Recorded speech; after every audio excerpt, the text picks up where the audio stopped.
I'm actually primarily a wood-fired oven builder, but I like to bake at home. And being in the wood-fired oven world, I've been in the baking and bread world for a long time.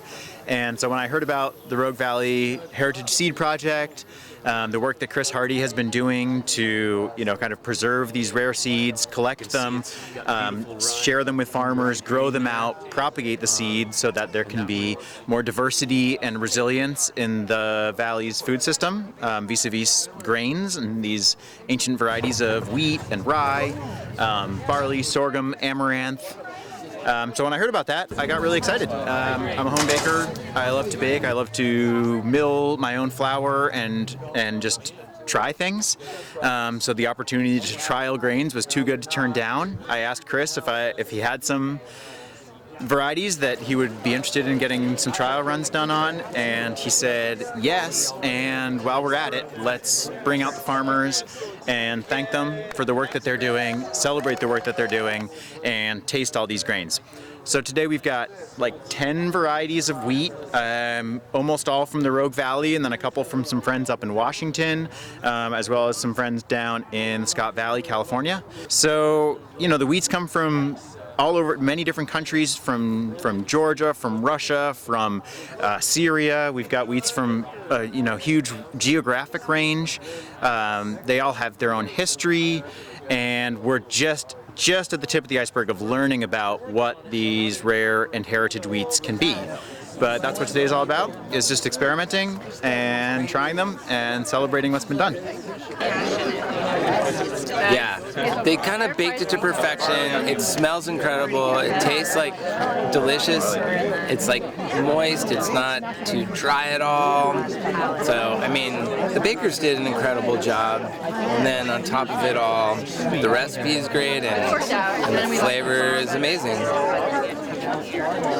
There's varieties here we have from Afghanistan and other parts of the world that you can only get by going specifically to those villages. And like land races that have been grown for generations and generations just specifically in those villages. And most of what we're working with are from their places of origin. Like barley, we have many varieties of barley from Central Asia, and many wheat, emmer, and einkorn varieties that have come from Georgia, Armenia, Turkey, Iraq, Syria, where these have been grown since the beginning of their culture. And so we're really excited to be working and partnering with the growers because so far to this point, in the past 3+ years, we have not had to use a drop of irrigation water, almost not a drop. There's been a couple growers that it was like a kind of different soil type or the climate when they planted them, they really had to put some irrigation water on them, but just like one watering. Not like you think of growing food where you have to turn the water on every week for weeks and months on end. So that's really exciting that we have that opportunity here in Southern Oregon. Here's black and tan einkorn. This is a hulless einkorn, and we've been selecting it for hulless, and it's very getting the hull off an einkorn grain is difficult. You have to have a dehuller. This variety is a hulless variety of one of the most nutritious and ancient 15,000-year-old grains. It's like where wheat and spelt and emmer and some of these other grains originated from. Incredible grains. Amazing. These are heirloom grains from all over the world, and today we're celebrating we got some artisan bakers who are baking them up. We're tasting them. They got cookies and breads and all kinds of cool stuff. Chris Hardy has 15 varieties right here that these people grew out, and now we're eating. Low gluten. There's so much nonsense about gluten that nobody knows about. Yeah. Like farmers get paid for gluten content in their seed when they sell it.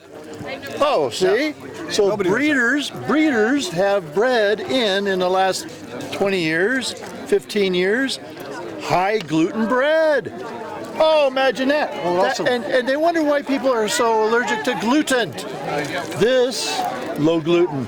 Low gluten bread. High protein. High protein. High protein, low gluten. It's got a lot of the color that, beta carotenes or what's that? anti-cancer stuff like pomegranates and all that. Orange. Antioxidants, thank you very much. So it's very exciting. I'm very excited about all these new grains coming on. So what happened was, people like Chris Hardy, who's a mad seed saver and connected all over the world, he would get these grains. Some of them were really rare, some of them were just not that common. And so he would give them to backyard gardener guys like me, and we would grow out a 25-foot bed of each of these kinds. And then after that season, I would have a nice big bag, a couple of pounds of it. Yeah. I would hand that over to Stevie, a major farmer. Yeah, I got 25 acres of just the three, the Ukrainian, Wow. the Rouge de Bordeaux, and the barley. So you see this as turning into quite a market for the organic market? The grains? I'm all in on this. It's flavorful, but I think the biggest difference about the food here too is it just feels right. It feels good when you eat it. You know, it's not just the flavor; it's like a whole body flavor. That's really what makes, I think, this type of food different. Yeah, they've made gluten content.